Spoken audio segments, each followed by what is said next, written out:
मत रोना, चुप हो जा रानी। रानी चुप हो जा रानी, सब ठीक हो जाएगा, चुप ना। बस अब रोना बंद कर दे।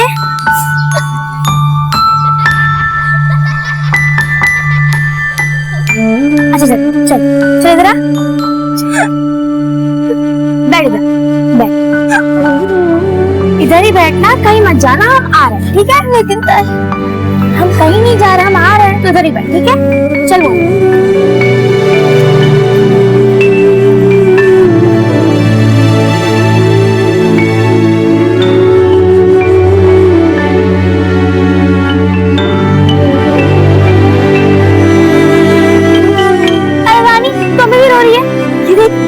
क्या लाए, कितनी अच्छी फ्रॉक है ना, तुझे बहुत अच्छी लगेगी। खड़ी हो खड़ी हो, क्या पहन के दिखाएगी तू? अब से हम सब एक दूसरे का ख्याल रखेंगे, एकदम फैमिली की तरह। और सनी वो कहाँ है? वो आप लोगों को नहीं मिला, उसको हम ढूंढ ही रहे थे, लेकिन वो मिलता उसके पहले तुम ही भाग गई। सनी पक्का मिल जाएगा ना? हाँ तो टेंशन मत ले ठीक है। कम से कम हम तीनों तो साथ हैं, अब हम सनी को भी ढूंढ लेंगे।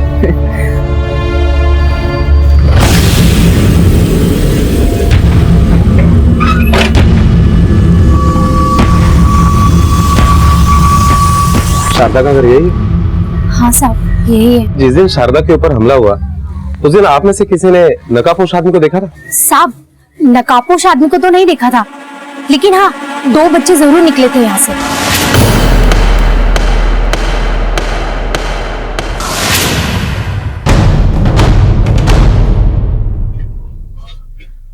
करके अच्छी तरह से तलाशी।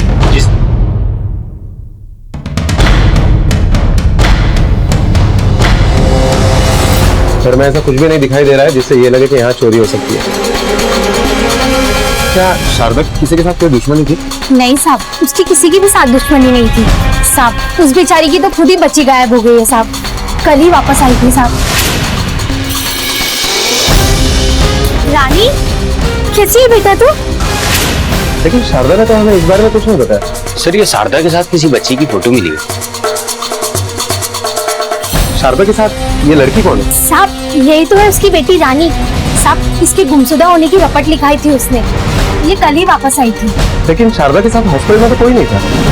सर मैंने अच्छे से चेक कर लिया, लेकिन रानी की कहीं भी कोई मिसिंग कंप्लेंट दर्ज नहीं हुई है। तो फिर शारदा ने ये झूठ क्यों बोला कि उसने रानी की मिसिंग कंप्लेंट दर्ज की? यही तो है उसकी बेटी रानी साहब। इसके गुमशुदा होने की रपट लिखाई थी उसने।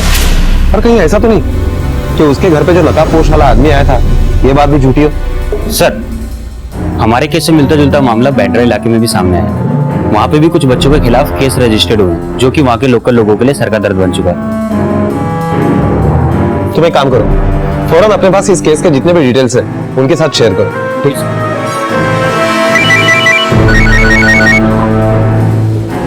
हेलो, पेशेंट शारदा हॉस्पिटल से भाग गई है। क्या? आखिर ये सब हो क्या रहा है? ये बच्चे चाहते क्या हैं? कहीं ये कोई बड़ी साजिश को अंजाम तो नहीं देना चाहते? रानी के डिस्क्रिप्शन से तो लगता है कि गैंग की तीसरी मेंबर यही लड़की। मोदी जी पहले रानी अपनी मर्जी से खुद घर लौटती है, और ये शारदा के झूठ की वजह क्या हो सकती है? कहीं ऐसा तो नहीं कि शारदा भी इन सब में इन्वॉल्व हो? और उसकी रानी की एफआईआर वाली बात भी झूठी थी, और अब तो वो भी गायब है। अब हमारे पास सिर्फ सनी है जो हमारे इन सारे सवालों का जवाब दे सकता है। सनी हम जानते हैं कि तुम झूठ बोल रहे हो, तुम्हें सब कुछ याद है। अभी भी वक्त है, सच सच बता दो, तो हम तुम्हें यही रखेंगे, घर पर जाने भी नहीं देंगे।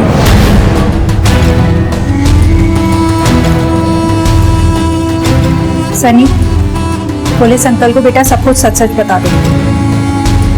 देख सनी, मैं तेरी माँ हूँ और तुझे बहुत अच्छी तरह से समझती हूँ। जिस दिन तू घर पर आया था ना, मैं उसी दिन समझ गई थी कि तू मुझसे कुछ छुपा रहा है, लेकिन मुझे लगा कि तू 1-2 दिन में मुझे सब कुछ बता देगा, पर तूने कुछ नहीं बताया।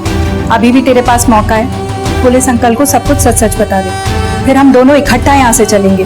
और अगर तू नहीं बताएगा ना, तो मैं यहाँ तुझे अकेला छोड़कर घर चली जाऊंगी और तुझसे मिलने कभी भी नहीं आऊंगी। ठीक है सनी, तू कुछ नहीं बोलेगा ना? अब तू यहीं रह अकेला। मम्मी मम्मी प्लीज आप मत जाओ, मैं सब कुछ सच सच बता दो प्लीज। मम्मी आप मत जाओ ना प्लीज प्लीज, मैं सब कुछ सच सच बताता हूँ। बैठे तू। मैं झूठ बोल रहा था, मुझे सब कुछ अच्छे से याद है। मैं खुद घर से भागा था।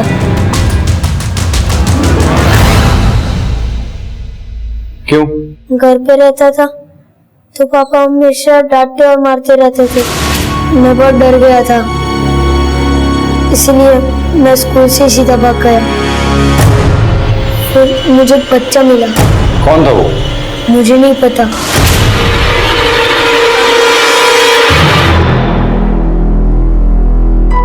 अरे यार, आपने मेरी बॉल देखी कहाँ गई? कोई सामने ही गई है।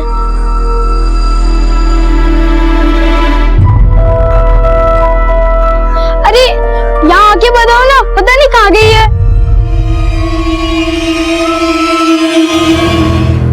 उन लोगों ने मुझे किडनैप कर लिया था। मैंने ये सब बात छुपाई क्योंकि अगर मैं ये बात बताता कि मैं घर से भाग गया हूँ तो पापा मुझे बहुत मारते। इसलिए मैंने ये सब नाटक किया। उसके बाद क्या हुआ?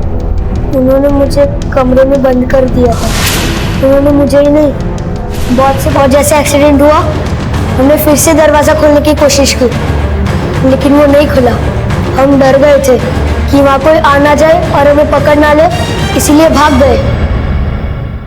उस एक्सीडेंट के बाद तो तुम लोग टेम्पो से भाग गए थे, फिर अपने अपने घर क्यों नहीं गए? परी दीदी नहीं चाहती थी कि हम घर जाए। हमें अच्छी तरह से पता है कि हमारे साथ क्या हुआ है। घर जाने की सोच नहीं मत, समझी? वो हमारी लीडर थी। मोनू भैया उनकी हर बात मानते थे। यहाँ सबसे बड़ा मैं हूँ, लेकिन हम सबकी लीडर परी है, तो जितना वो कहेगी वही करना है हमें, समझे? जब मोनू भैया ने बताया कि उन्होंने अपने मम्मी पापा को जान से मार दिया, याद है ना कितनी बेरहमी से मैंने अपने माँ बाप को मारा था? तो मैं और रानी उनसे डरने लगे। जरा देख के बताओ, क्या ये वही लड़की थी? नहीं, ये तो रानी है। उस आदमी का स्केच बनवा सकते हो तुम? नहीं, मुझे उसका चेहरा अच्छे से याद नहीं। शिंदे, ये केस जितना दिखता है उतना आसान है नहीं। जो सच्चाई सनी ने पुलिस के सामने रखी थी वो काफी चौंका देने वाली थी। आखिर ये हो क्या रहा था? एक साथ इतने सारे बच्चों को अगवा करके क्यों रखा गया था? क्या ये मामला चाइल्ड ट्रैफिकिंग का था, या फिर इस केस में अब भी कुछ ऐसे खुलासे होने थे जो हमारी सोच से भी परे थे? जो कुछ भी चिंटू ने अपने साथ किया था उसके पीछे राज क्या था, और मोनू और परी अपने घर वापस क्यों नहीं लौटना चाहते थे? घर जाने की सोचना ही मत, समझी? कोई घर नहीं जाएगा। केस में आगे बढ़ते बढ़ते पेचीदगियां भी बढ़ती जा रही थी। पुलिस को अब ये मामला किसी बड़ी साजिश की तरफ इशारा करता नजर आ रहा था। वो कड़ियों से कड़ियां जोड़ने में लगे थे। सर, ये केस शुरू हुआ एक टेम्पो के एक्सीडेंट से। उस टेम्पो में हमें इस बच्चे पीयूष की लाश मिली। टेम्पो का मालिक शिवम, उससे भी कुछ खास इंफॉर्मेशन हाथ नहीं लगी। सर, फिलहाल इस केस में हमें सिर्फ एक ही बच्चा मिला है, सनी, जिसने हमें बताया कि एक मोनू नाम के लड़के ने अपने ही माँ बाप को मार दिया था, और साथ में एक लड़की परी, जिसके बारे में अभी तक कुछ पता नहीं चल पाया, और दूसरी लड़की है रानी, जो इस गैंग की चौथी मेंबर है, और अब इसकी माँ शारदा, वो भी लापता है। इसलिए ऐसा भी हो सकता है कि इस शिवम का शारदा के साथ कोई कनेक्शन है, या फिर रानी अपने घर गई, माँ शारदा पर हमला किया और भाग गई, या फिर परी और मोनू रानी के घर गए, उसकी माँ शारदा पर हमला किया और रानी को लेकर भाग गए। और हेलो, क्या सर, घर का पता तो यहीं का है। ये रहा सर, ये वही जगह जहां पर शिवम और मनोज रहते हैं।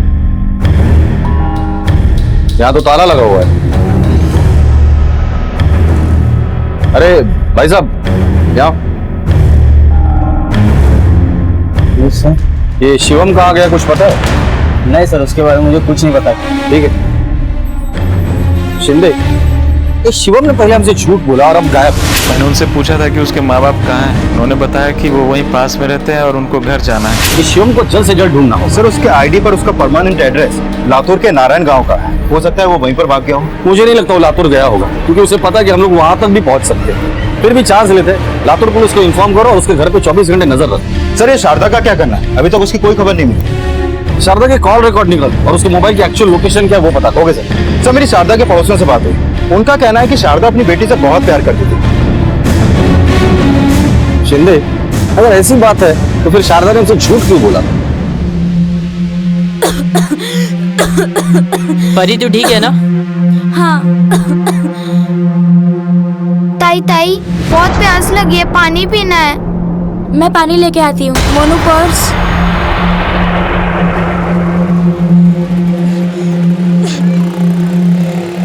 अंकल एक पानी की बोतल देना।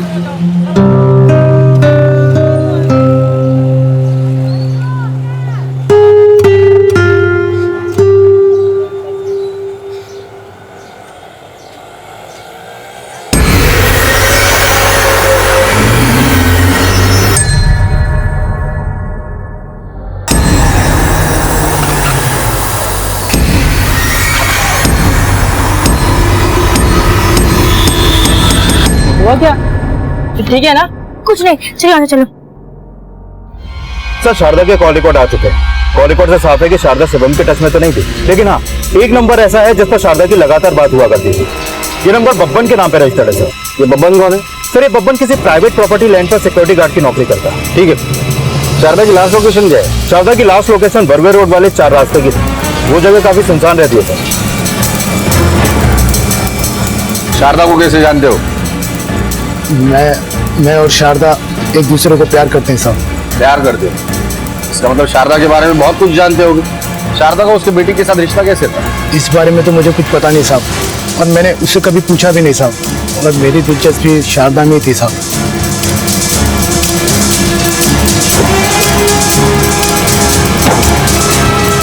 लोकेशन तो यही है, आसपास सर्च करो सर।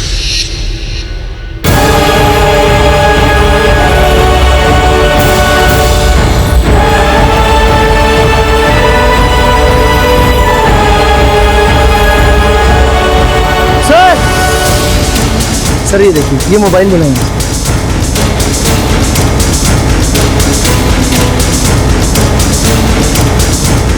वहां किसी की चप्पल भी पड़ी है। ये टूटी हुई चूड़ियां भी हैं। लगता है कि ये सब शारदा का ही है। और जिस तरीके से सारी चीजें यहाँ पर पड़ी हुई हैं, उससे तो लगता है कि यहाँ पर आपस में किसी की लड़ाई हुई है। कहीं ऐसा तो नहीं कि शारदा की किसी से लड़ाई हुई हो? शारदा किसी का कोई ऐसा राज जानती हो जिसके बाहर आने से किसी को खतरा हो? देख बब्बन, बहुत से लोग हमारे सामने झूठ बोलते हैं, लेकिन उनका झूठ पकड़े जाने के बाद वो बोलने के लायक नहीं रहते। भाई तू भी वही गलती तो नहीं कर रहा है? नहीं साहब। सब एक बात है साहब, शारदा अपनी बेटी को बिल्कुल भी प्यार नहीं करती थी साहब। ऐसे लगता था जैसे वो उस पर बोझ है, बोझ। बबन, लेट हो गया तेरे को, मेरे को लगा तो नहीं रहेगी आज। बबन, उससे मिलने के लिए मुझे छुपते छुपाते आना पड़ता है, और मैं नहीं चाहती कि तेरे मेरे रिश्ते के बारे में कोई भी जाने। काय को टेंशन लेती है? चल, ये क्या है? इसको भी लेके आए? तू यहाँ क्या कर रही है? इधर परेशान हो गई हूँ मैं इस लड़की से। मुझे इस लड़की से पीछा छुड़ाना ही पड़ेगा। मैं और शारदा शादी करने की सोच रहे थे, लेकिन इससे पहले शारदा रानी से पीछा छुड़ाना चाहती थी। रानी से क्यों पीछे छोड़ाना चाहती थी? वो उसकी सगी बेटी नहीं थी क्या? और ये शिवम और शारदा का क्या कनेक्शन है? इस बारे में तो मुझे भी नहीं पता साहब, और शारदा ने मुझे कभी बताया भी नहीं। ये शिवम कौन साहब? मैंने शारदा के मुंह से कभी इसका नाम नहीं सुना साहब। ठीक है, जा। ये बब्बन जैसा दिखता है वैसा है नहीं। कि ऐसा तो नहीं कि ये जानबूझकर हमें उलझा रहा है। सर बब्बन के खिलाफ अभी तक हमें कोई सबूत नहीं मिल पाया है। और सर शारदा की लास्ट लोकेशन पर भी ऐसी कोई चीज नहीं मिली है जिससे साबित हो कि बब्बन वहां पर मौजूद था। बब्बन का कहना है कि ना ही उसने कभी शिवम को देखा है और ना ही शारदा से उसका नाम सुना है। शिंदे काम करो, एक कांस्टेबल 24 घंटे उसके पीछे लगा था और पता करो कि शारदा जिस वक्त गायब हुई थी ये बब्बन कहा था। Okay sir. पुलिस इस केस में शारदा, रानी और बब्बन के एंगल पर बहुत बारीकी से काम कर रही थी। शारदा जिस तरह से रानी से पेश आती थी, उसे देखकर यह सवाल जरूर खड़ा होता था कि क्या रानी शारदा की अपनी ही बेटी है? क्या बब्बन जो कुछ भी पुलिस को बता रहा था वो सब सच था? क्या कोई ऐसी बात थी जिसे वो जानबूझकर पुलिस से छिपा रहा था? दूसरी तरफ रानी, मोनू और परी किसी तरह से दिन काट रहे थे। वो अब भी कहीं ना कहीं छिपते छिपाते एक जगह से दूसरी जगह घूम रहे थे। पर आखिर वो ये जिंदगी और कितने दिन जीने वाले थे, और ऐसा करने के पीछे उनका मकसद क्या था? ताई ताई आइसक्रीम, आइसक्रीम।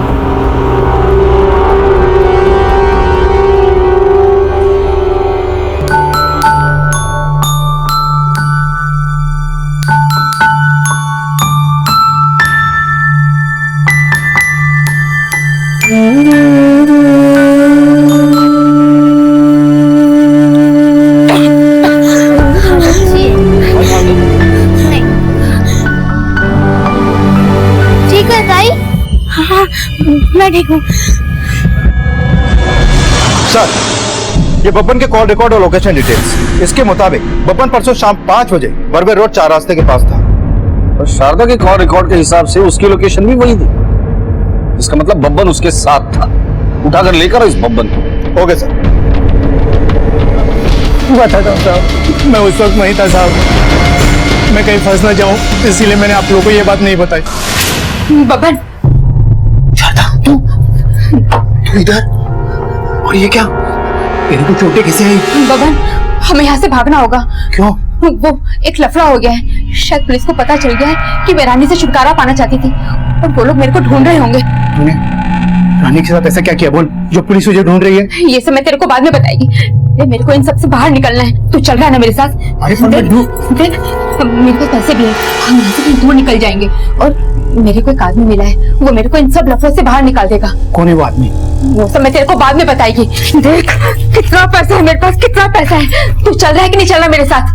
मैं लालच में आ गया था साहब, और मैंने उसको हाँ बोल दिया। वो मुझे लेकर 4 रास्ते पर गई। वहाँ पर सुनसान जगह पर कोई भी नहीं था साहब। मैं पेशाब करके वापस आ रहा था। कौन था वो आदमी? मैं बहुत दूर था साहब, और ये सब इतना अचानक हुआ साहब, मैं देख नहीं पाया। ऐसा हो ही नहीं सकता कि तुमने कुछ देखा ना हो। कुछ तो देखा होगा। साहब एक ब्लू कलर की वैन थी साहब वो, और वो जो नंबर प्लेट है ना साहब, उसके आखिर में 2 अक्षर मैंने देखे साहब, 4 और 8। और आगे के 2 ऐसे धुंधले से दिखाई नहीं दिए साहब। गाड़ी के पीछे मैंने फुटबॉल का स्टिकर देखा था, बड़ा सा। बब्बन इस वक्त पुलिस की हिट लिस्ट पर था। बब्बन की दी हुई जानकारी के हिसाब से शारदा के पास काफी पैसे थे और वो सब कुछ छोड़ छाड़ कर कहीं दूर चले जाना चाहती थी। बड़ा सवाल यह था कि शारदा के पास इतने पैसे आए कहां से? क्या ये पैसे उसके पास किसी गलत तरीके से आए थे? क्या बब्बन इस बार जो कुछ बता रहा था वो सब सच था? फिलहाल पुलिस के पास इस केस में महज 2 नंबर थे और उसी के आधार पर पुलिस को वो वैन ढूंढ निकालनी थी।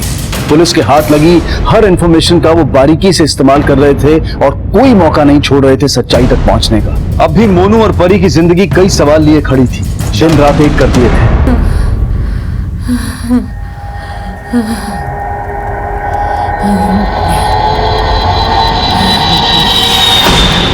सब बब्बन के मुताबिक जिसने शारदा को किडनैप किया, शायद ये वही आदमी है जिसने बच्चों को भी किडनैप किया होगा। और शारदा नहीं, ये प्लान बनाया होगा कि वो उसके साथ भाग जाएगी। सर कहीं ऐसा तो नहीं कि शारदा इन सबके साथ मिली हुई हो? अगर ऐसी ही बात है तो उसने शारदा पर हमला क्यों किया और शारदा को किडनैप क्यों किया? शारदा के पास पैसे कहां से आए? या शारदा कोई गैर कानूनी काम करती थी? सीधे सवाल तो कई है, लेकिन सबसे पहले तुम उस वैन का पता लगाओ। ओके। पुलिस ने कार की सुराग में एक एक गैराज की छानबीन की और आखिरकार उनके हाथ कामयाबी लगी। साहब आप जिस वैन की बात कर रहे हैं वैसे एक वैन तो हमारे पास आती है सर्विसिंग के लिए। उस वैन की डिटेल्स हमें दीजिए। साहब अपना गैरेज इतना बड़ा तो है नहीं, इसलिए हमारे पास इतनी डिटेल्स रहती नहीं। हाँ मैं उस वैन का आपको नंबर दे सकता हूँ, वो हम लोग रजिस्टर में लिख लेते हैं।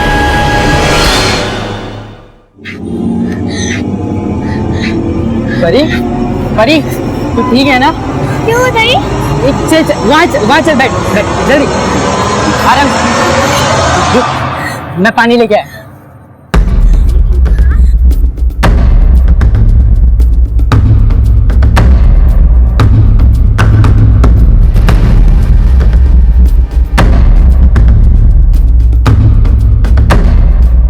परी, वो दे। लापता, नाम रानी, रंग गया हुआ, सफेद टॉप और लंबे बाल। इसके साथ 2 और बच्चे भी हैं। किसी भी व्यक्ति को इनके बारे में कोई भी जानकारी हो तो तुरंत मुंबई पुलिस को संपर्क करें। साई, अब क्या होगा?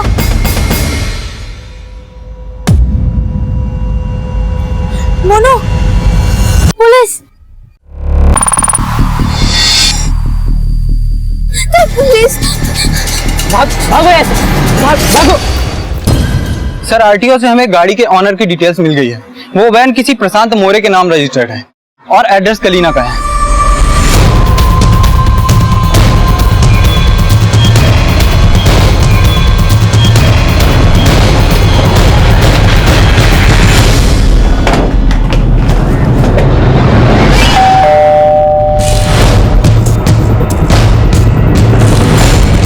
प्रशांत जी, मैं उसका बड़ा भाई दीपक हूँ।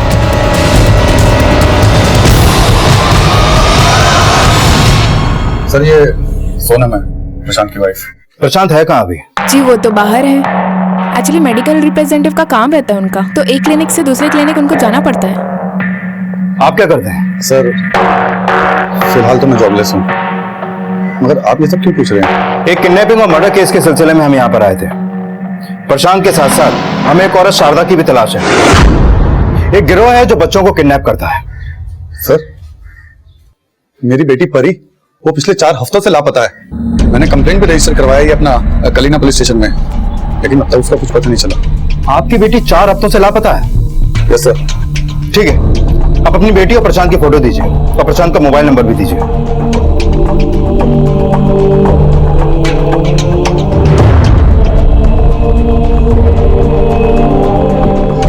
सनी, ये फोटो देखो और पहचानो। कैसे जानते हो? ये तो परी दीदी है, ये तो हमारी लीडर थी, इन्हीं के बाद हमको मारनी पड़ती थी। अगर परी आजाद है तो वो घर क्यों नहीं आ रही है? सर वो बीमार है, उसे लुकेमिया यानी ब्लड कैंसर है, उसे दवाइयों की सख्त जरूरत रहती है। सर इसे जानते हो? क्या ये वही आदमी है जिसने तुम्हें किडनैप किया था? मुझे नहीं पता, मैंने उस किडनैपर का चेहरा कभी नहीं देखा।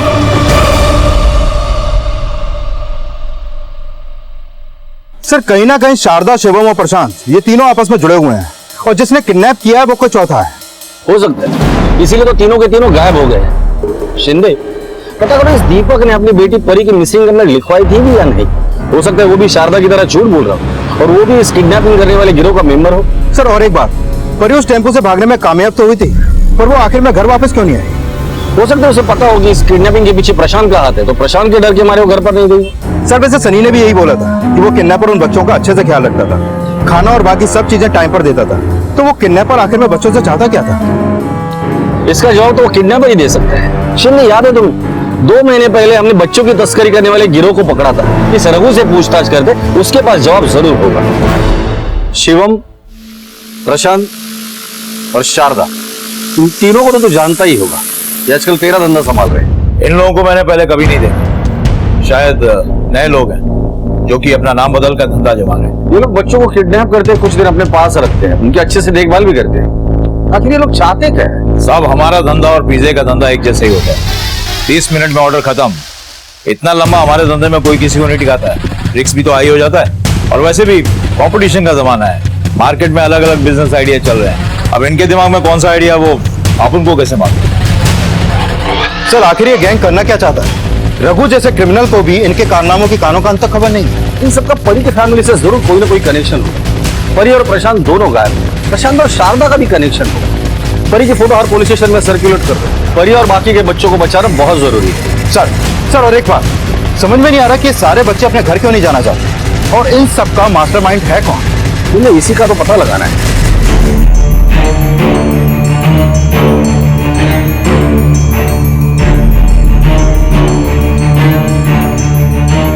दीदी, ये बच्चे को जानती हो? उसकी मम्मी शांति। तो सिग्नल पे खिलौना जो बेच रहे ना, वही तो है उसकी आई।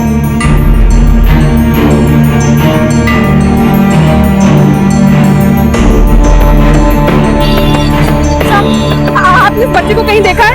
इसका नाम चिंटू है। देखिए ना, मैं इसी सिग्नल पे बैठती हूँ, अगर आपको कभी पता चले तो बताइएगा।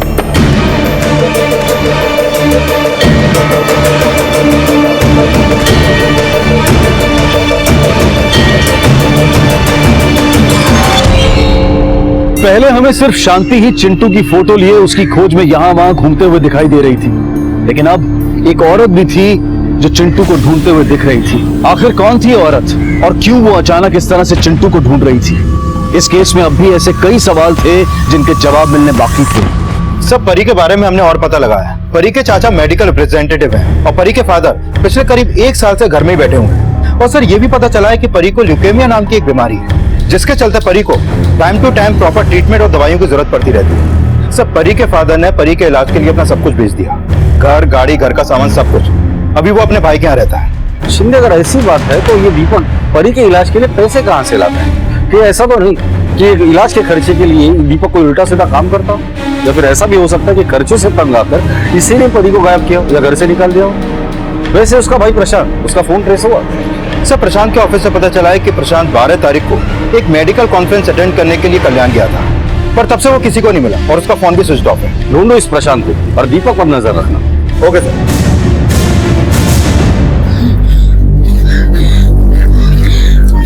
परी परी क्या हो रहा है? परी परी क्या हुआ? परी क्या हो रहा है? बैठो बैठो यहाँ, बैठो। परी परी क्या हुआ? परिताई, आपको अपने घर चले जाना चाहिए, आपकी तबीयत बहुत खराब है। मैं घर कभी नहीं जाऊंगी।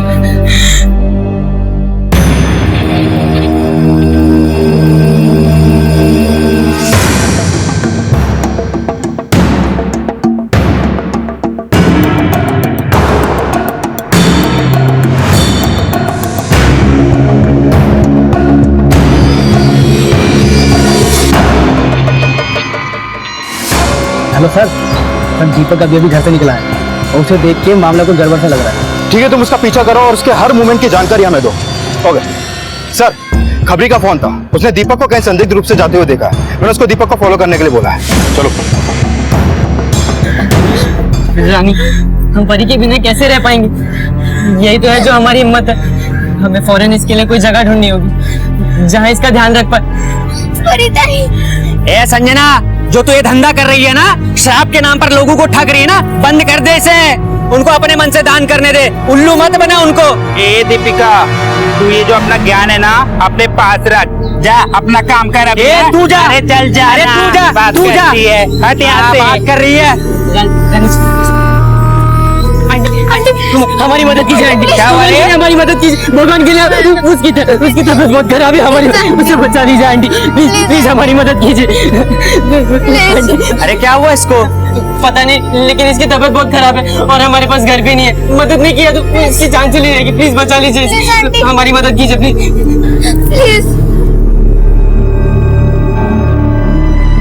चल लेकर चल इसको मेरे घर।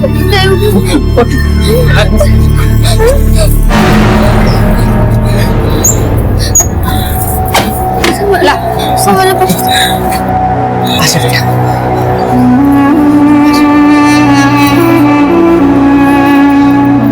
अभी ठीक लग रहा? अब तुम लोग इधर ही रोकोगे जब तक तुम लोग की दोस्त ठीक नहीं हो जाती। Thank you aunty. कोई बात नहीं, मैं तुम लोग के लिए कुछ लेके आती हूँ। हाँ परी, तुम चिंता मत करो, हमें रहने के लिए घर मिल गया। अब तुम जल्दी ठीक हो जाओगे। हाँ परिताई।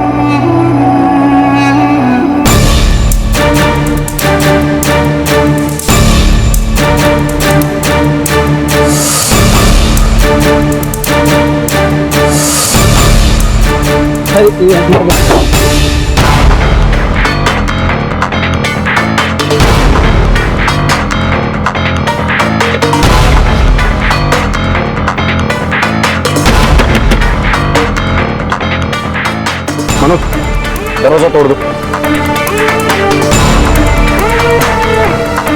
शिंदे, लगता है पीछे से रास्ता है। शिंदे, चेक कर।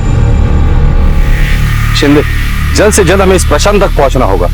शारदा की मौत और दीपक का इस तरह से घायल होना कई सवाल खड़े कर रहा था।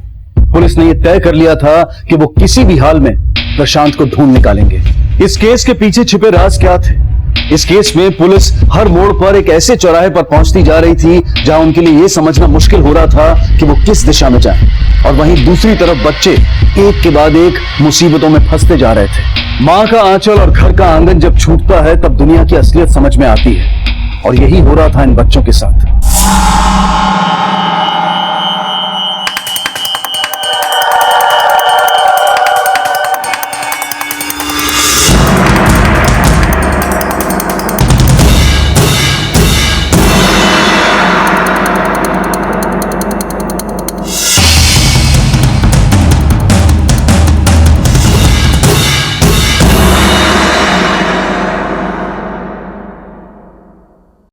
चलो बच्चों, तुम लोग को भूख लग गई होगी, चलो खाना खाएंगे। चलो उठो बेटा।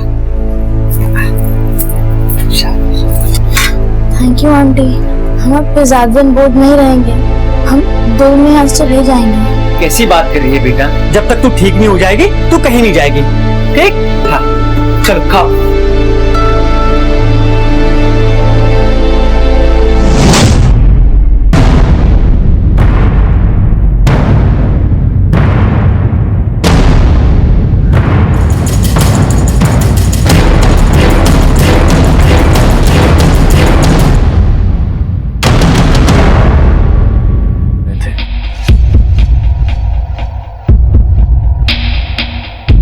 मौसी आओ ना, यहाँ पे क्या है?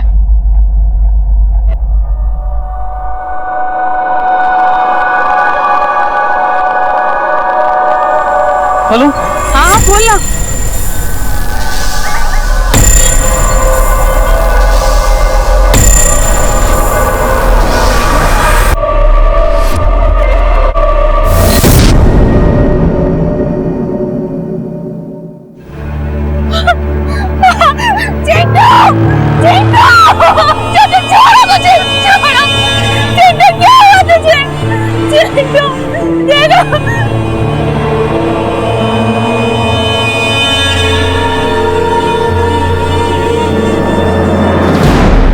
किसने किया ये सब?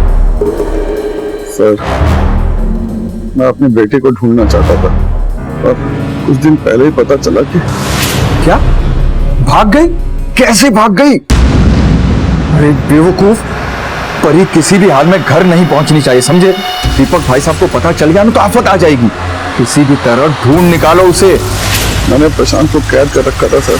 आखिर में बहुत मार खाने के बाद उसने मुझे बताया सर कि सिर्फ शारदा ये बात जानती है कि मेरी बेटी कहाँ है। उसने मुझे शारदा के घर के पास के शॉप का नंबर दिया जिससे वो उससे कांटेक्ट करता था सर। तो शायद इसी वजह से शारदा के कॉल रिकॉर्ड में मैं कुछ नहीं। फिर तुमने क्या किया? मैंने शारदा को फोन करके 4 रास्ता पर बुलाया जहां मैंने उसे किडनैप कर लिया।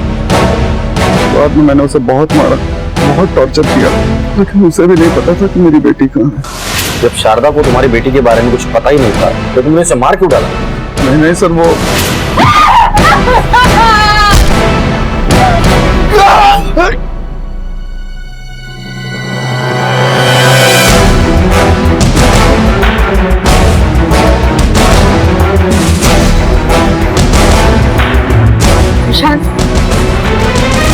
मेरे को तो खोल दे। तुम्हें ऐसे तो नहीं छोड़ सकता ना। वैसे भी तुम मेरे बारे में बहुत कुछ जान चुके हो।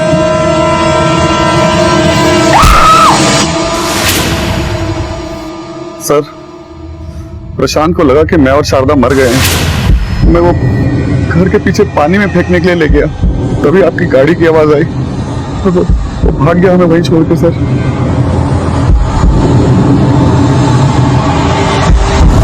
सर, कहीं ऐसा तो नहीं कि दीपक अपना जुर्म छुपाने के चक्कर में हमें गुमराह कर रहा हो? शिंदे, इस प्रशांत को ढूंढ निकालो।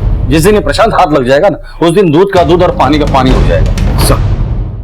सर, कलीना रोड पे जो सूटकेस में बच्चे की लाश मिली थी ना, ये उसकी पोस्टमार्टम रिपोर्ट है। प्रारंभिक रिपोर्ट के हिसाब से चिंटू की मौत सर पे चोट लगने से हुई। सवाल ये उठता है कि चिंटू ने खुद को नुकसान क्यों पहुंचाया और उसकी बॉडी को सिग्नल पे सूटकेस में रख के किसने रखा? सर, शारदा की पोस्टमार्टम रिपोर्ट के मुताबिक उसकी मौत सर पर चोट लगने की वजह से हुई और प्रशांत का भी कोई पता नहीं चल रहा है। सर, हमारी एक टीम उसको ढूंढने में लगी है। सर, एसवी रोड से खबर आई है, वहाँ पे कुछ लोगों ने 3 बच्चों को घर में से भागते हुए देखा है और उस घर में डेड बॉडी भी है।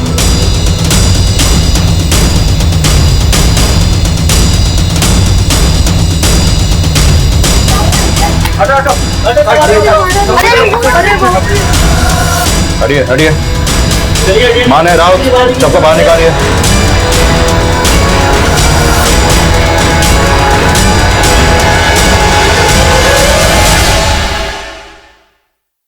राउत, पूरे घर को चेक करो, शायद कोई क्लू मिले।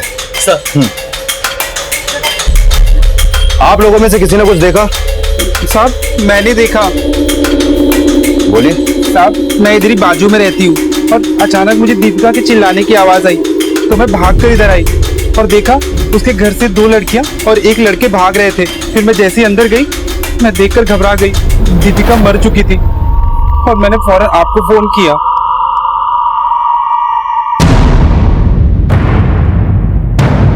यही बच्चे थे? जी साहब, यही बच्चे थे।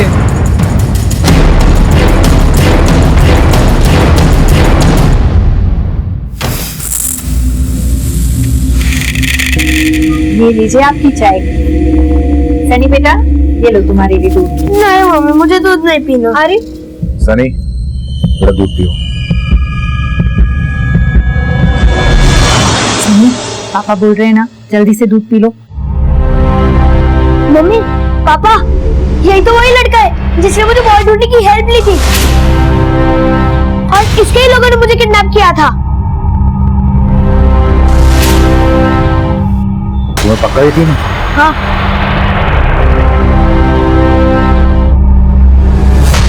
सनी, पापा बोल रहे हैं ना, जल्दी से दूध पी लो। मम्मी, पापा, यही तो वही लड़का है जिसने मुझे बॉय ढूंढने की हेल्प ली थी, और इसके ही लोगों ने मुझे किडनैप किया था। तुम्हें पक्का यकीन है? हाँ। सर, कुछ समझ में नहीं आ रहा। जो बच्चा दूसरे के बच्चों को किडनैप करने में मदद करता था, उसी का खून हो गया। शिंदे, कुछ क्लू मिला जिससे ये पता चले कि उस बच्चे की लाश को सिग्नल पे किसने छोड़ा था? नहीं सर, अभी तक तो नहीं, लेकिन हमारी कोशिश जारी है। हमारे कांस्टेबल सीसीटीवी फुटेज चेक कर रहे हैं। बहुत जल्द पता चल जाएगा कि उस सिग्नल पे वो बैग किसने रखा। ये प्रशांत और शिवम, इसकी क्या अपडेट्स? अभी तक कोई सुराग नहीं मिला। हरिताई, हरिताई, हरिताई, हरिताई। क्या हो गया? तुम मेरे को मैं आया, डॉक्टर को बुलाइए प्लीज। जल्दी बुलाइए प्लीज।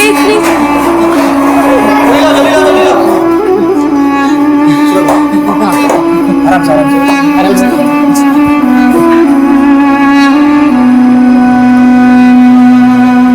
Hello police. सर, मैं एक अनाथ आश्रम में रहा करता था, जहाँ के सभी बड़े लोग मुझे मारा करते थे, जानवरों की तरह सुलूक करते थे। इन सब के लिए मैं इंसान ही नहीं था सर। इसलिए मैं जब वहां से भागा तो मैंने एक कहानी बनाई कि मैंने अपने माँ बाप को मार दिया ताकि सब मुझसे डरे। मुझे पता था कि मेरी आई ने मुझे बेच दिया था, पर मैं ये नहीं चाहती थी कि मेरी आई किसी मुसीबत में पड़े। मैं मेरी आई के प्यार के लिए तड़पती थी। सर, दीपिका आंटी ने हमारी जान बचाते बचाते खुद की जान गंवा दी।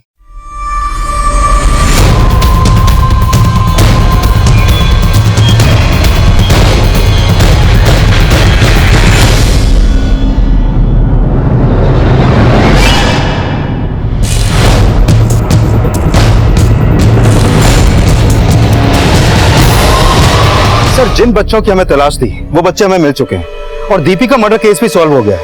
लेकिन अभी तक ये नहीं पता चल पाया कि वो कौन था जो बच्चों की किडनैपिंग कर रहा था और क्यों। इन बच्चों को भी कुछ पता नहीं, जिससे हमें कोई लीड मिल सके।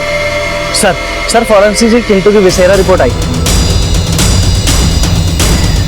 सर, इसमें तो बड़ी चौंकाने वाली बात सामने आई है। फिर चिंटू तो एक छोटा सा बच्चा ही था सर। शिंदे, छोटे से बच्चे के साथ ये सब इंसानियत नाम की कोई चीज नहीं है। सर, सीसीटीवी फुटेज से उस औरत का पता चल चुका है जिसने वो बैग सिग्नल पर रखा था। औरत का नाम गौरी सावंत है और वो कुर्ला की किसी लैब में लैब असिस्टेंट का काम करती है।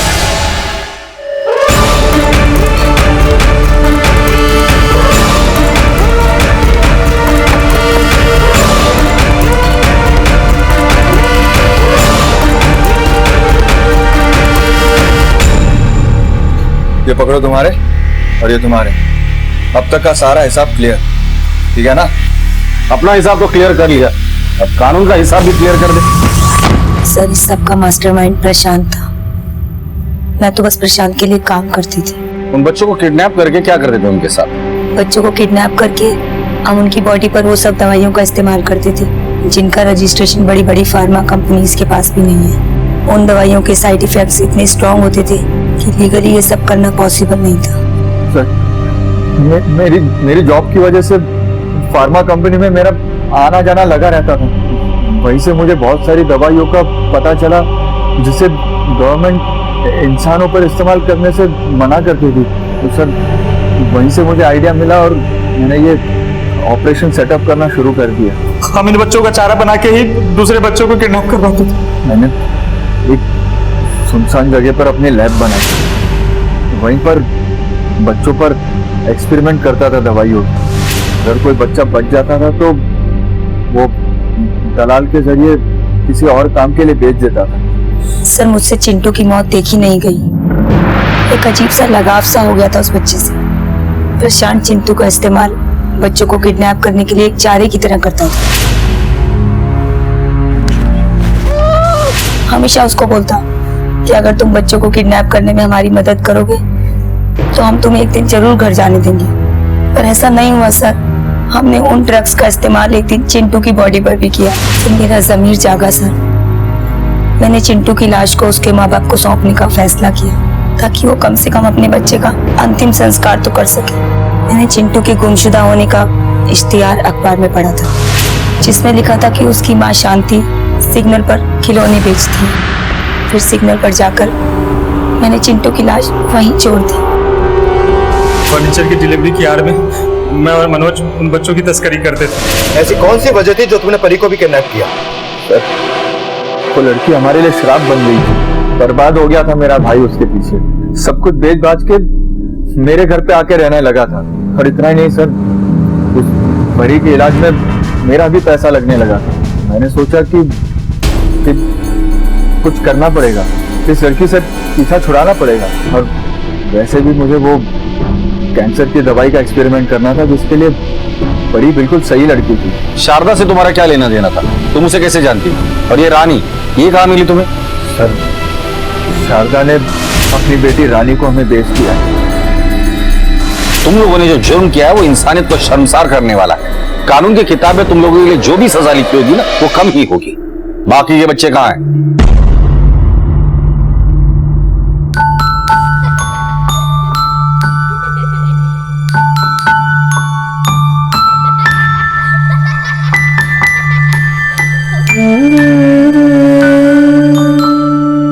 बेटा, हमें पता है कि तुम्हें तुम्हारे अंकल ने किडनैप किया था।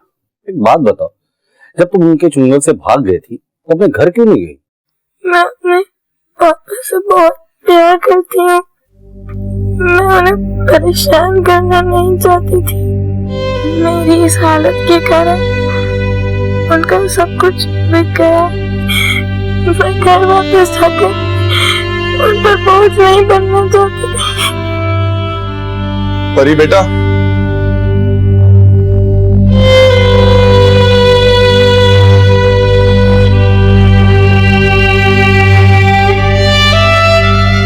क्या कह रही है तू?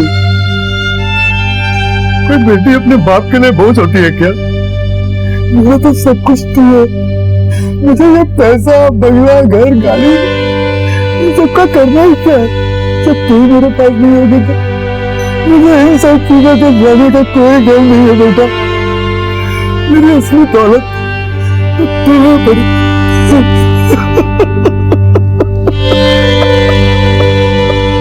आखिरकार ये गुत्थी सुलझी। पुलिस ने बड़ी ही कुशलता से इस केस की एक एक कड़ी को सुलझाया, जुर्म की जड़ों का सफाया किया और आखिरकार एक ऐसे गिरोह का पर्दाफाश हुआ जिसने न जाने कितने ही बच्चों की जिंदगी के साथ खिलवाड़ किया। इन बच्चों में से कुछ की हालत तो काफी नाजुक थी, पर वक्त पर मिली पुलिस और डॉक्टर्स की मदद से उनकी जान बचाई जा सकी। पुलिस ने अवैध तरीके से चल रही सारी लैब्स पर छापे मारे और सारी गैर कानूनी सामग्री को जब्त कर दिया। शॉर्टकट में चंद पैसों के लिए प्रशांत ने जो कुछ भी किया वो ये सवाल खड़ा करता है कि क्या हमारे समाज में इंसानियत बिल्कुल खत्म हो चुकी है? परी ने अपनी बीमारी की वजह से बढ़ते बोझ को अपने पिता के कंधों से उतारने के लिए अपना घर छोड़ दिया। मोनू ने अनाथ आश्रम में हुए जुल्मों से तंग आकर बाहर अपनी दुनिया बसाने के बारे में सोचा। सनी ने पढ़ाई के दबाव में आकर घर से दूरी बनाई और रानी को उसकी माँ की नफरत ने घर से दूर कर दिया। घर से निकलना बहुत आसान है, लेकिन घर से बाहर की दुनिया बहुत बेरहम है, मौका परस्त है और धीरे धीरे ये सब ने जान लिया। देखते हैं हमारे आज के एपिसोड की दूसरी कहानी।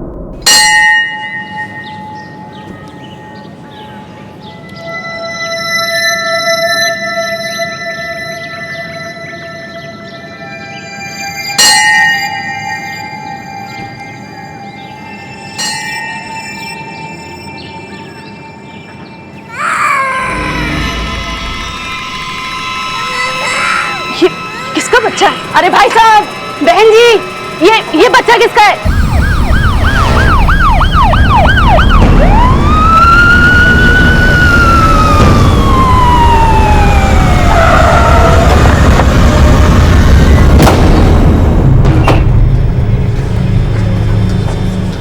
Hi sir, I am doctor Asthana. मैंने ही आपको कॉल किया था सर। कुछ लोग इस बच्चे को हॉस्पिटल लेकर आए थे सर। हमने ट्रीटमेंट इमीडिएटली शुरू कर दिया, लेकिन असेसमेंट में पता चला कि उसके खाने में जहर मिला हुआ था। जहर? Yes sir. और बच्चे की तबीयत कैसी है? सर हालात काबू में, he is out of danger now. लेकिन सर हम इसे अभी डिस्चार्ज नहीं कर सकते, बच्चा काफी छोटा है, उसे रिकवर होने में अभी काफी टाइम लगेगा सर। डॉक्टर, इस बच्चे के इलाज में कोई कमी मत रखिएगा सर। जो होगा हम देख लेंगे। Sure sir. Thank you doctor. Thank you sir. आओ शिंदे।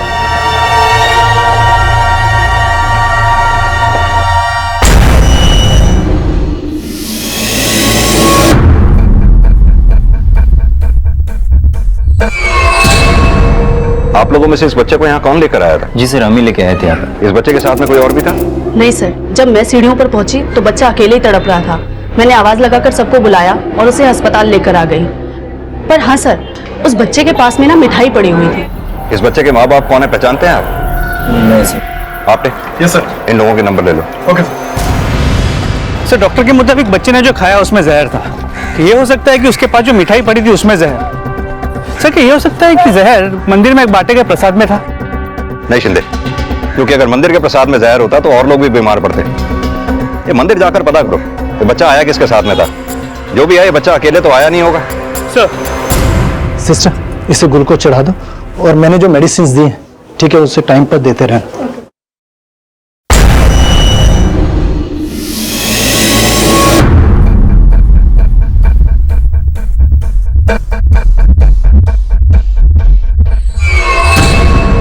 एक मासूम बच्चे को जहर देकर मारने की कोशिश, क्या ये किसी गलती का परिणाम था या फिर सोचा समझा अपराध? लेकिन ये जहर भरा खाना उस बच्चे तक पहुंचा कैसे? इस बच्चे के माता पिता कहां थे और वो औरत कौन थी जो इस पूरी घटना को छुप कर देख रही थी? ये केस अपराध की मंशा और उसके नतीजे का ऐसा घिनौना चेहरा सामने लाने वाला था जो व्यथा और वेदना की पराकाष्ठा थी। पुलिस अब उस मंदिर तक पहुंच चुकी थी जहां से उस बच्चे को हॉस्पिटल लाया गया था। पाटिल, ये पूरी मिठाई फोरेंसिक लैब भेज दो। सर। मंदिर और आसपास के एरिया में सभी लोगों से पूछताछ करो। देखो बच्चे के बारे में कोई भी कुछ जानता है क्या? Okay sir.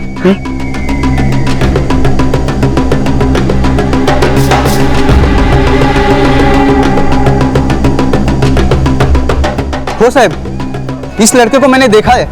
एक औरत इसे लेके यहाँ आई थी। औरत लेके आई थी? जी। किस तरफ से आई थी? इस तरफ से आई थी सर। बहन जी, पूजा की थाली तो लेके जाइए। साहब, वो औरत तो किसी गरीब घर की लग रही थी, लेकिन बच्चा अमीर लग रहा था, इसलिए मेरे ध्यान में है। तुम्हें कुछ याद है उस औरत के हाथ में कोई मिठाई का डब्बा हो या वो बच्चे को कुछ खिलाने की कोशिश कर रही हो? इतना तो याद नहीं है साहब, पर हाँ, उस औरत को देखकर ऐसा लग रहा था कि वो उस बच्चे की माँ नहीं होगी, उसकी आया होगी और वो उसे मंदिर लेके आई होगी घुमाने के लिए। अच्छा, उस औरत का चेहरा तुम्हें याद है? थोड़ा थोड़ा याद है साहब। फूल वाले की सहायता से तुरंत उस अनजान औरत का स्केच तैयार करवाया गया। उस फूल वाले के डिस्क्रिप्शन से बनाया गया उस औरत का स्केच। फूल वाले ने यह भी कहा था कि ये औरत उस बच्चे की माँ तो नहीं लग रही थी। शिंदे, समझ में नहीं आता इस औरत का इस बच्चे के साथ क्या संबंध हो सकता है।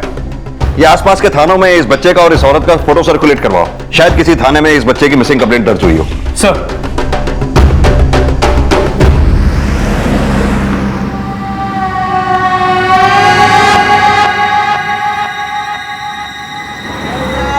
दादा, ये बस आसोली गांव नागपुर जाएगी ना? हाँ हाँ, जाएगी ना। बैठिए।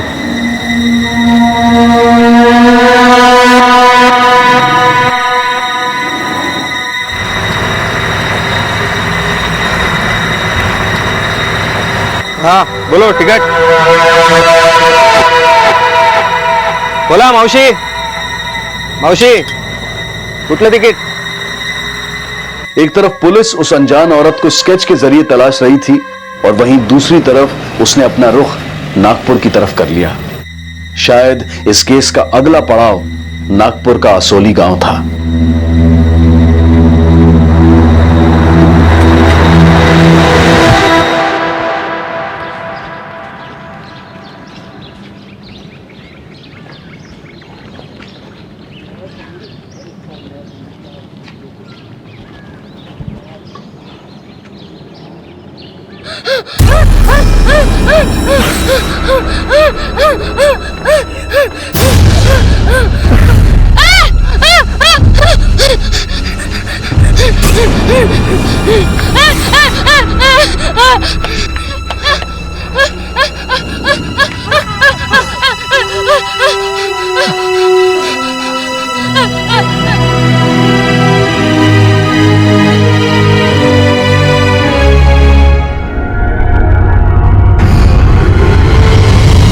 देखो, तुम्हारे बाबा की बीमारी बहुत बढ़ती जा रही है। ये अस्पताल सरकारी जरूर है, लेकिन यहाँ सब कुछ मुफ्त नहीं होता। तुम्हें बहुत से पैसों का इंतजाम करना होगा। जल्द से जल्द पैसों का इंतजाम करो ताकि हम उनका इलाज शुरू करें, वरना सब कुछ हाथ से निकल जाएगा।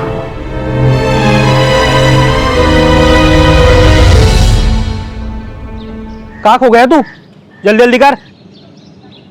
सपने देखता है।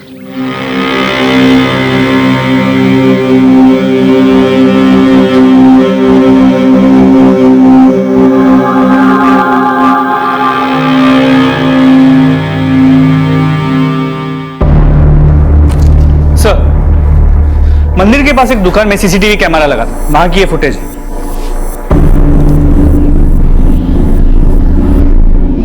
बच्चा तो वही है।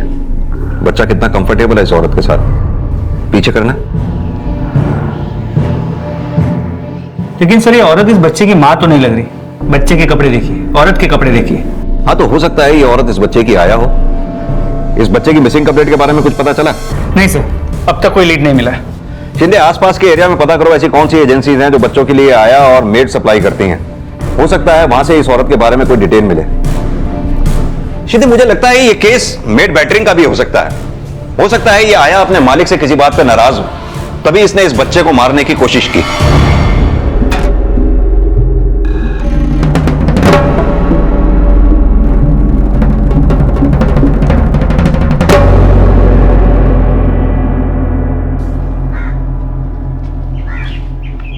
ए, ट्रैक्टर पुछना बंद कर, चल नीचे। देखता है।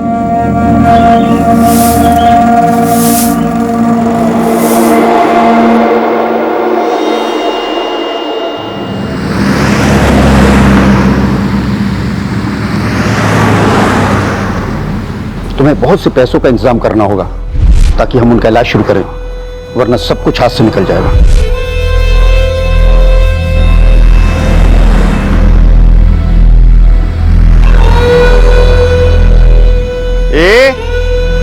तू इसे नाक पे हाथ रख के काहे को खड़ा था रे?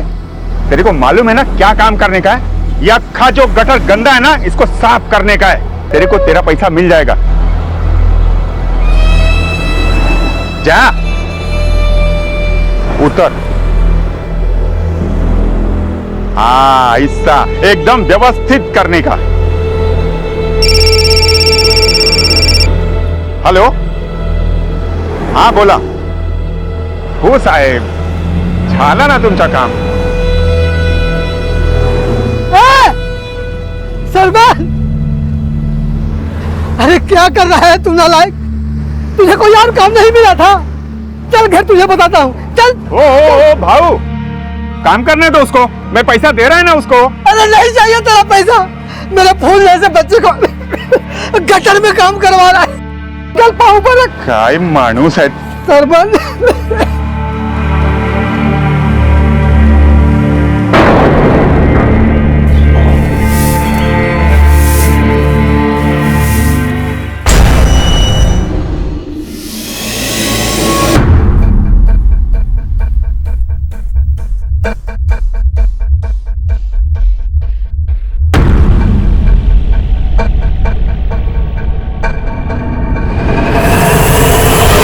ए, 2 दिन लगाएगा इतने काम को, बाकी काम कौन करेगा बे? लवकर कर।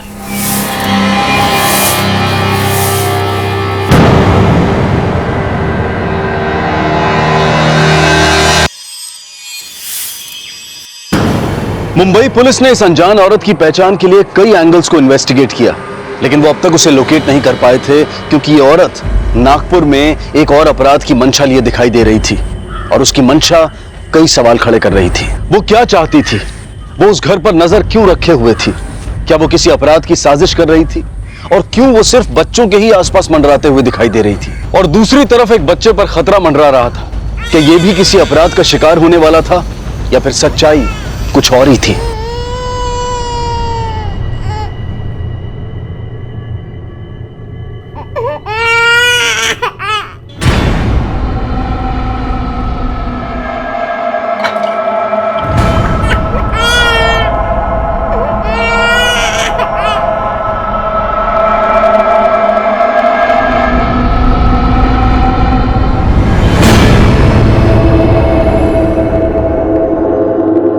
सर, शहर के करीब करीब सारे मेड एजेंसीज में इस औरत की फोटो दिखा के पूछताछ की, लेकिन कहीं से भी कोई लीड नहीं मिला। हो सकता है ये औरत इस शहर की हो ही ना।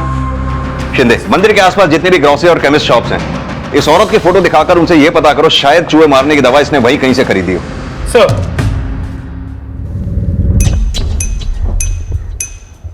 क्या रे, आया नहीं तू? शाम तक आना था ना पैसा लेकर, क्यों नहीं आया? देख, मेरे को सारा पैसा आज चाहिए, समझा ना तू? बस रे, चल। अगर नहीं मिला पैसा तो तेरा ये हाल करूंगा कि तू सोच भी पाएगा, समझा? देखिए, मनोहर पाटिल मंडत मला, तेरे घर में घुसकर जो भी है ना सब मेरे घर लेकर आऊंगा, समझा तू?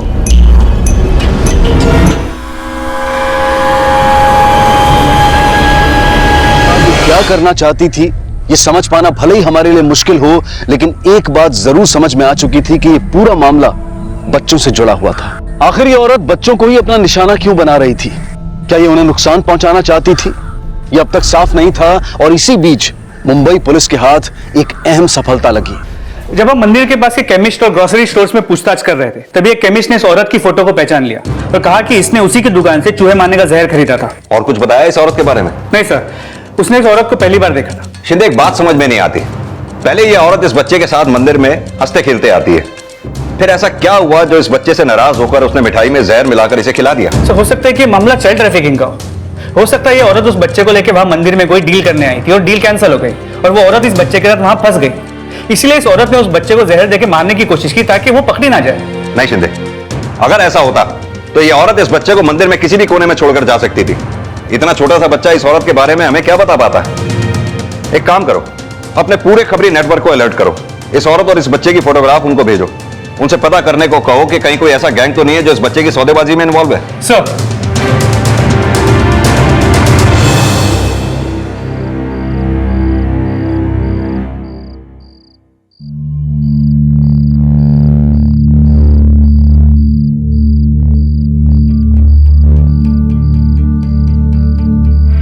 एड्स का मरीज है तेरा बाप।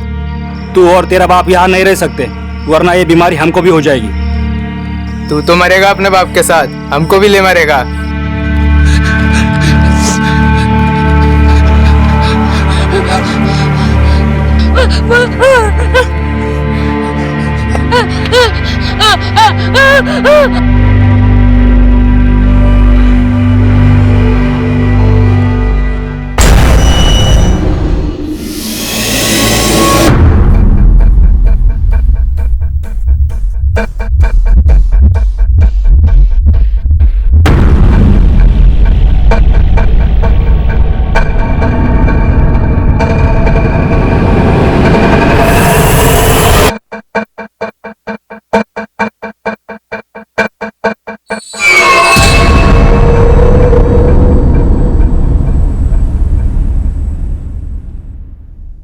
एक तरफ जहां मंदिर से मिला बच्चा अब भी पूरी तरह से ठीक नहीं हुआ था, वहीं दूसरी तरफ एक लड़की एक बच्चे के साथ दिखाई दे रही थी।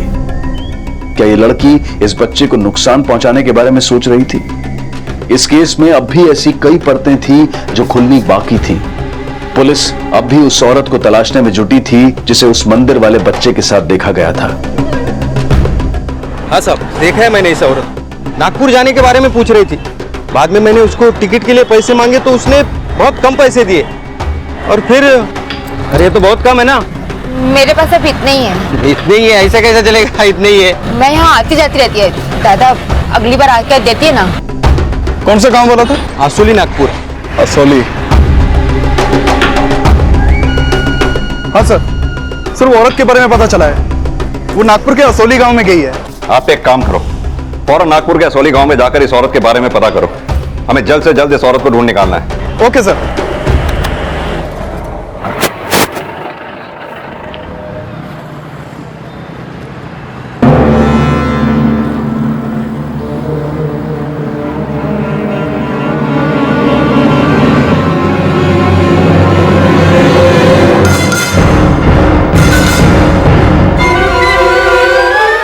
मेरा बेटा राजकुमार, ऐसे क्या देख रहे हैं?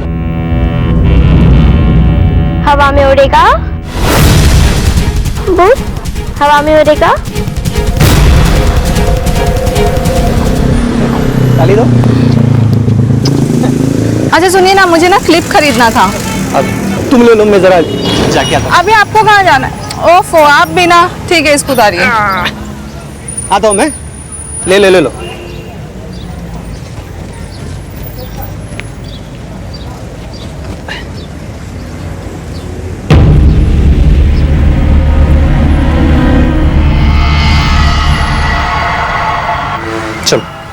चलो अरे चलो हुआ बेटा। क्या, कुछ बताओ तो सही। हाँ घर पे चलो, बताता हूँ सब।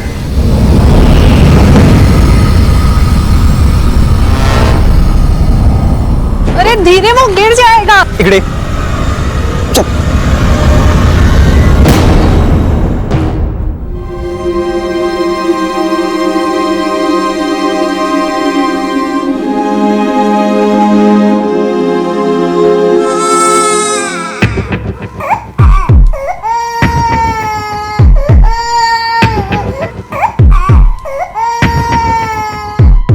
एक तरफ ये लड़की जहां इस बच्चे को नुकसान पहुंचाने के इरादे से दिखाई दे रही थी, और वहीं दूसरी तरफ वो अनजान औरत फिर एक घर पर नजर रखे हुए थी। फिर भी तू ना सुनता ही नहीं है। अरे तेरे बाबा को बोला है मैंने तेरे लिए वो बॉल लाने के लिए।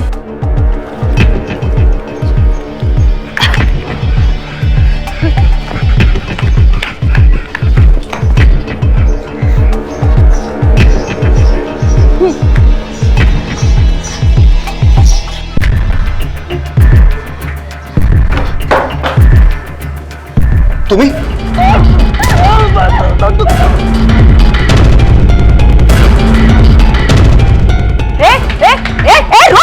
अरे संपदा, संपदा।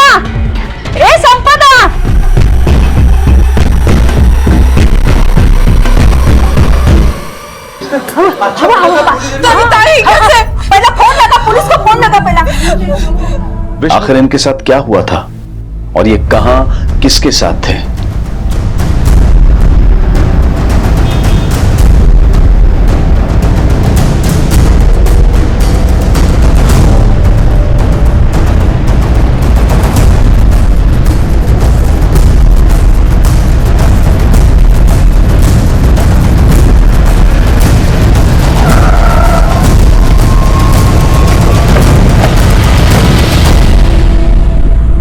क्या हुआ ये तुम्हारे साथ?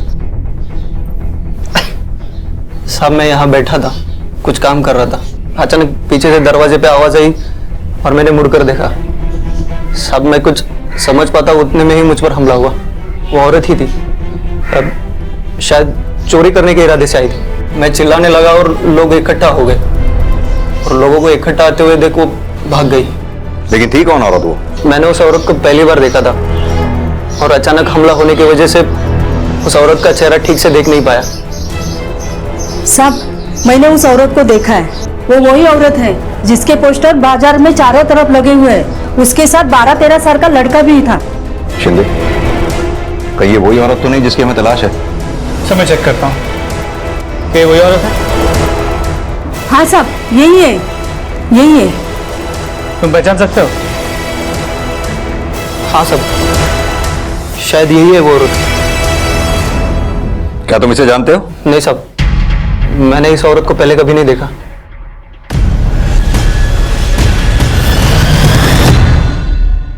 सर पहले इस औरत ने उस बच्चे को जहर देके मारने की कोशिश की, और अब यहाँ विष्णु पे हमला किया। कहीं विष्णु के बेटे को चोरी करने तो नहीं आई थी? और यहाँ इस औरत ने कहा कि उसके साथ एक 13-14 साल का लड़का पहले से था। वही तो शिंदे, जिस बच्चे को वो औरत साथ में लेकर घूम रही है, उस बच्चे की जान को भी खतरा हो सकता है। और वो बच्चा है किसका? और ये औरत ऐसा कर क्यों रही है? शिंदे, इससे विष्णु से भी बात करके मुझे लगा कि जैसे वो कहना कुछ और चाहता है, उसके दिल में भी कुछ और है। जी सर, इस बात को मैंने भी नोटिस की, लेकिन ये विष्णु हमसे कोई बात छुपाएगा क्यों? पर सर एक बात गौर करने वाली ये भी है कि उस औरत ने विष्णु का ही घर क्यों चुना और उसी पे हमला क्यों किया? ये विष्णु के पड़ोसियों से ही बातचीत करो, हो सकता है कोई एंगल सामने आए। इस विष्णु को भी 24 घंटे नजर रखो। सर पुलिस को बुलाने की क्या जरूरत थी तुम्हें? मेरे होश में आने तक इंतजार नहीं कर सकती थी? देख, मुझे उस औरत की बिल्कुल भी परवाह नहीं है, लेकिन अगर पुलिस को सच पता चलता तो मुझे नहीं छोड़ती।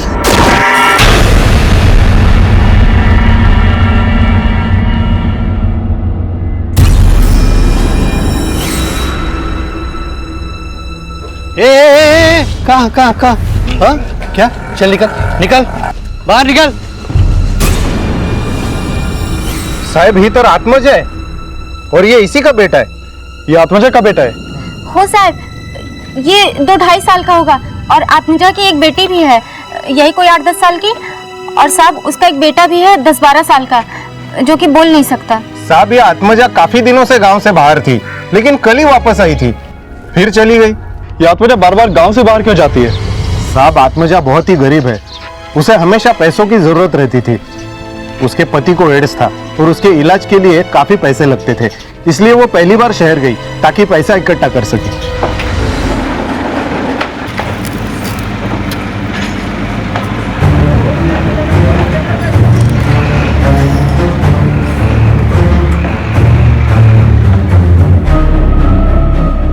साहब आत्मजा मुंबई जाके बदल गई।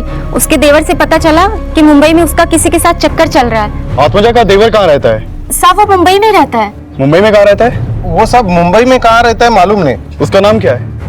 विष्णु। विष्णु? ये आत्मजा का पति उसके साथ मुंबई में रहता है? वो तो मर गया साहब। मर गया? होय साहब, इसीलिए तो आत्मजा पहली बार मुंबई से गांव आई थी अपने पति का क्रियाक्रम करने, लेकिन उसके पास क्रियाक्रम के भी पैसे नहीं थे, इसलिए वो पाटिल साहब के पास गई थी। बाबू, मेरे को एक आखिरी बार पैसे दे दीजिए, मुझे सिर्फ 2000 रुपए चाहिए अपने पति के अंतिम संस्कार के लिए।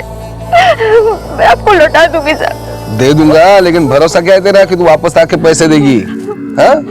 भरोसा है, कुछ विश्वास है? हाँ? और सुना है मैंने शहर में भी कोई नया मिल गया तेरे को? ऐसा कुछ नहीं है बाबू, एक आखिरी बार 2000 रुपए दे दीजिए, मैं पक्का लौटा दूंगी। ठीक है, दे दूंगा,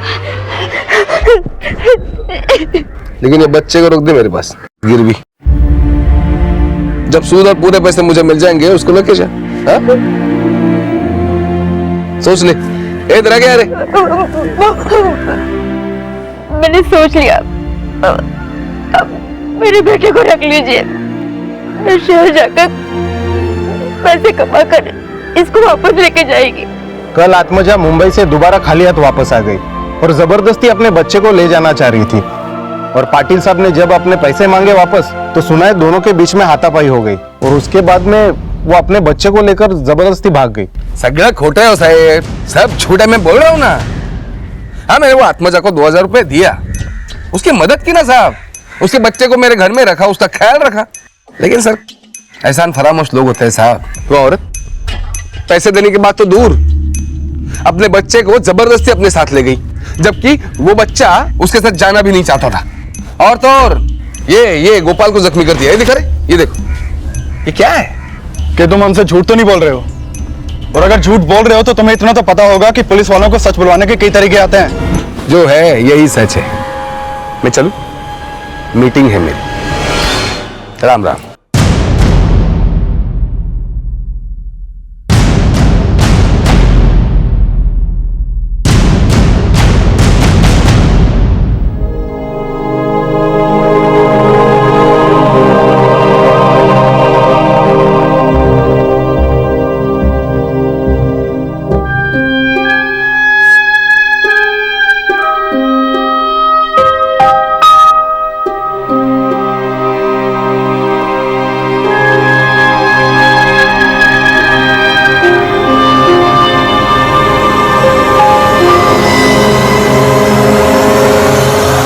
सर मैंने इस औरत के बारे में पता लगाया, इसका नाम आत्मजा है और इसकी गोद में जो बच्चा है वो इसी का बच्चा है। इसकी उम्र लगभग 2 साल है। सर इस औरत की एक 10 साल की बेटी है और इसका एक 12 से 13 साल का बच्चा है जिसे वो अपने साथ लेकर भाग निकली। इस औरत के ऊपर 2000 रुपए का कर्ज भी था। यानी कि एक बच्चा तो आत्मजा के साथ है जिसके साथ वो गांव छोड़कर भागी, दूसरा हॉस्पिटल में है, तीसरा यानी कि उसकी बेटी, वो कहां पर है? पिछले कुछ दिनों में उसकी बेटी को किसी ने भी नहीं देखा और ना ही किसी को कोई खबर है कि वो कहां पर होगी। सर इस औरत का एक देवर है जिसका नाम विष्णु है और वो मुंबई में रहता है। एक मिनट, क्या नाम बताया? विष्णु। मुंबई में कहां रहता है वो? सर उसका एग्जैक्ट एड्रेस अभी तक पता नहीं चला है। शिंदे, आत्मजा ने जिस आदमी के सिर पे हमला किया था उसका नाम भी तो विष्णु ही है, कहीं वो आत्मजा का देवर तो नहीं? इस विष्णु से अपने स्टाइल में पूछताछ करके आत्मजा का पता लगाना होगा। उठा के लाओ इस विष्णु को, इससे अपने तरीके से पूछताछ करते हैं। अब यही बताएगा कि आत्मजा कहां पर है।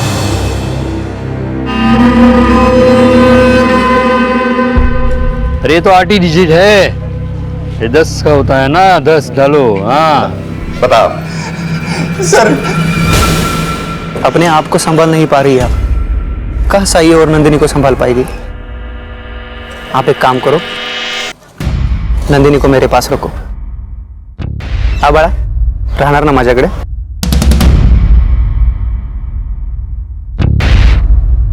उसके बाद भाभी ने नंदिनी को मेरे पास छोड़ दिया। तो फिर नंदिनी है कहाँ? कहाँ है नंदिनी? सब नंदिनी को मैंने एक मेड एजेंसी को बेच दिया। सब उसके बाद भाभी मुझे अचानक एक दिन रास्ते पर मिली और नंदिनी के बारे में पूछने लगी। कुछ है हमारी मुल्की, बता नंदिनी कहाँ है? कहाँ है मेरी बेटी? खाने के पैसे नहीं है तुम्हारे पास, कैसे संभालोगी 3 बच्चों को? देखो उसमें से एक का भार मैंने हल्का कर दिया। क्या बोल रहा है तू? बेच दिया तुम्हारी बेटी को। देखो थोड़े से पैसे तुम रखो, काम में आएगा तुम्हारे। साहब मुझे गुस्सा आया था, उसने बीच सड़क में मुझे चाटा मारा और मैंने पूरे गांव में उसके बारे में झूठी खबर फैला दी कि भाभी का मुंबई में किसी के साथ चक्कर चल रहा है। अपने घर वालों के साथ इस तरह का घिनौना खेल खेलते हुए तुझे जरा सी भी शर्म नहीं आई? अब सीधी तरह से यह बता कि नंदिनी को किस मेड एजेंसी को बेचा तूने? Aslam made agency.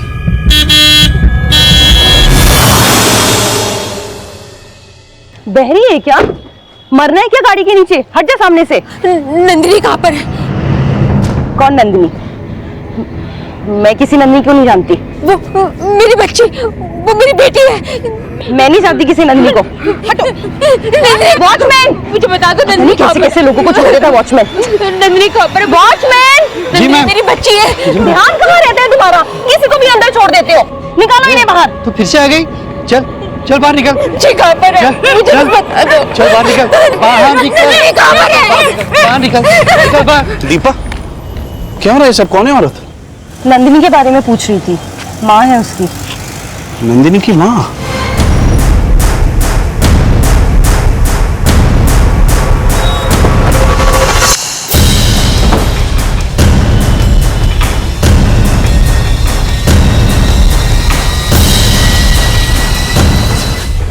अरे सर ये क्या तरीका है सर? हम किसी नंदिनी को नहीं जानते सर। आपको शायद कोई गलतफहमी हुई है सर। सर 18 साल से कम उम्र की लड़की को कोई काम पे रखता है क्या? हमने सब पता कर लिया है किस मेड एजेंसी से तुमने नंदिनी को हायर किया था।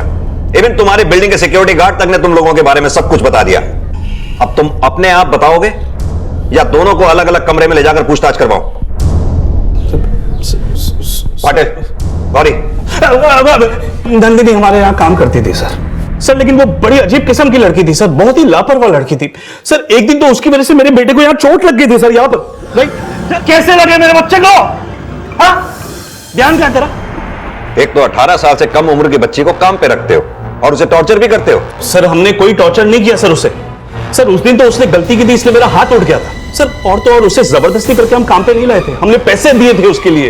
एंड आई एम श्योर वो पैसा उसकी माँ को भी गया होगा। उसके बावजूद भी वो सोसाइटी में आके हल्ला मचा रही थी सर। तभी मैंने एजेंसी के ओनर असलम को फोन किया राइट अवे। बाहर निकल, बाहर निकल, निकल बाहर। दीपा क्या हो रहा है सब? कौन है औरत? नंदिनी के बारे में पूछ रही थी, माँ है उसकी। नंदिनी की माँ? हेलो असलम। अरे मैंने तेरे को पहले ही बोला था ना, मेरे को छोटी लड़की नहीं चाहिए। सर आप ही ने कहा था कि सस्ते में चाहिए, अब इससे सस्ते में और क्या मिलेगा? अरे सस्ते में चाहिए था का क्या मतलब है? अरे उसकी माँ यहाँ पे आके ड्रामा कर रही है सोसाइटी में। अरे किसी ने मुझे देख लिया ना, मुझे परेशानी हो जाएगी, समझता नहीं है तू? तू एक काम कर, किसी भी हालत में माँ बेटी को यहाँ से लेके जा। ठीक है सर, मैं कुछ करता हूँ। सर असलम और उसके आदमी नंदिनी को लेकर गए, लेकिन अब नंदिनी कहाँ है और उसकी माँ कहाँ है ये हमें पता नहीं साहब। आत्मजा, तुमने अपने ही बेटे को जहर देकर मारने की कोशिश क्यों की? साहब मैं मुंबई में काफी उम्मीदें लेकर आई थी, सोचा था पैसे कमाऊंगी। मैंने बहुत मेहनत भी की साहब, पैसे भी कमाए। मैं अपने पति को बचा नहीं पाई, उन्होंने आत्महत्या कर ली। साहब मेरे पास इतने भी पैसे नहीं थे कि मैं अपने पति का अंतिम संस्कार करवा सकूं। मैंने साहूकार से 2000 रुपए मांगे। उसने मुझे पैसे तो दिए, पर बदले में मेरे बेटे को उसने अपने पास ही रख लिया और कहा जब सूद और पूरे पैसे मुझे मिल जाएंगे उसको लेके जा। और मेरा देवर विष्णु, उसने थोड़े से पैसों के लिए मेरी बेटी नंदिनी को बेच दिया साहब। जहाँ मैं नौकरी करती थी वहाँ के मैनेजर साहब ने मेरे साथ जबरदस्ती करने की कोशिश की, मेरी पूरी तनख्वाह छीन ली साहब।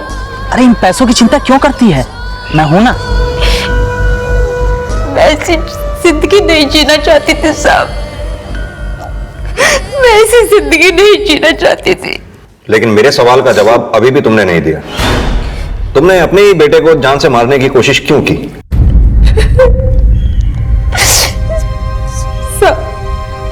मैं अपने बच्चों को अच्छे से पाल नहीं पा रही थी। मेरा एक बेटा साहूकार के पास था, मेरी बेटी को बेच दिया था।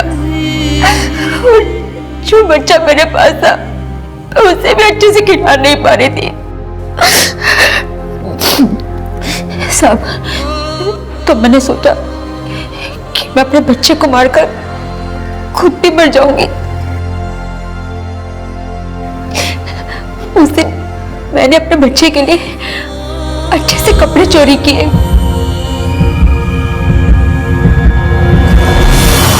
साहब, मेरे बच्चे ने कभी अच्छे कपड़े नहीं पहने थे, अच्छा खाना भी नहीं खाया था।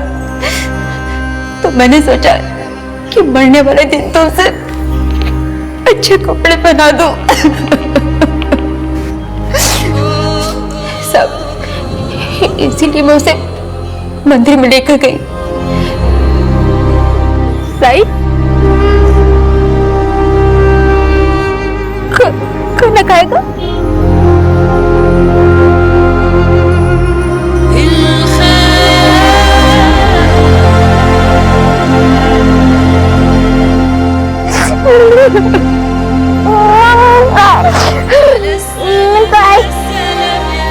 भूख लगी?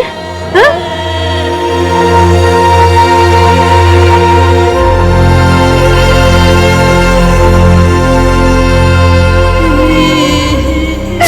मैं अपने बच्चे को मार नहीं पाई साहब। उसे बहुत भूख लगी थी, मैं उसके लिए खाना लेने गई। इसी बीच उसने वो जहर कब खा लिया मुझे पता ही नहीं चला। पर बाद में मैंने देखा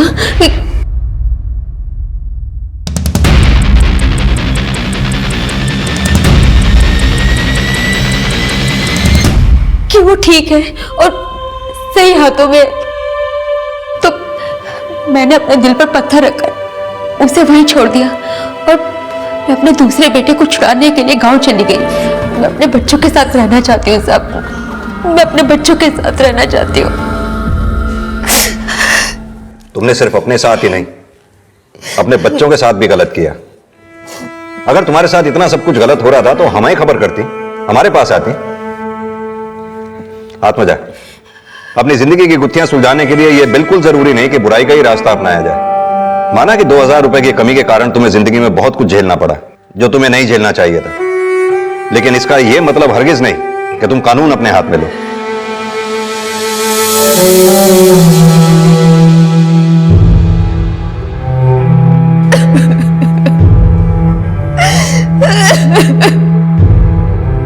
मैं मालिक के बच्चे को चोट नहीं पहुंचाना चाहती थी, लेकिन मैं उसके अंदर काम भी नहीं करना चाहती थी। वो लोग मुझसे जबरदस्ती काम करवाते थे।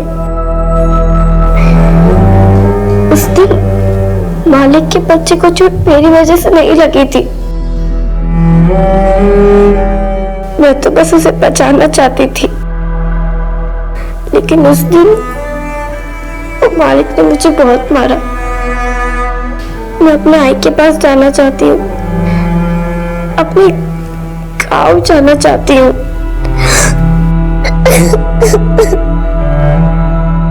अभावग्रस्त जीवन इंसान को मजबूर कर देता है और मजबूरी सोच को कमजोर बना देती है, और जब सोच घुटने टेक देती है तब इंसान अपना संयम खो बैठता है। आत्मजा के साथ भी ऐसा ही हुआ। उसने गलती की, लेकिन उस गलती के कई भागीदार थे जिन्होंने उसे कभी गिरकर संभलने ही नहीं दिया, बल्कि उसे फिर से धक्का देकर अपराध की ओर धकेल दिया। हमें ये याद रखना चाहिए कि अगर हम किसी को गिरने से नहीं रोक सकते हैं तो कम से कम उसे फिर से धक्का देकर ना गिराएं। इसी विचार के साथ अब मैं अनूप सोनी आपसे विदा लेता हूं। फिर मुलाकात होगी अगले एपिसोड में एक और चौंका देने वाले केस के साथ। तब तक अपना और अपने परिवार का ख्याल रखें और देखते रहें क्राइम पेट्रोल डायल 100। सबक एक को, सीख हम सबको। जय हिंद। इस तरह के और भी एपिसोड देखने के लिए हमारे चैनल को सब्सक्राइब करें और बेल आइकन दबाना ना भूलें।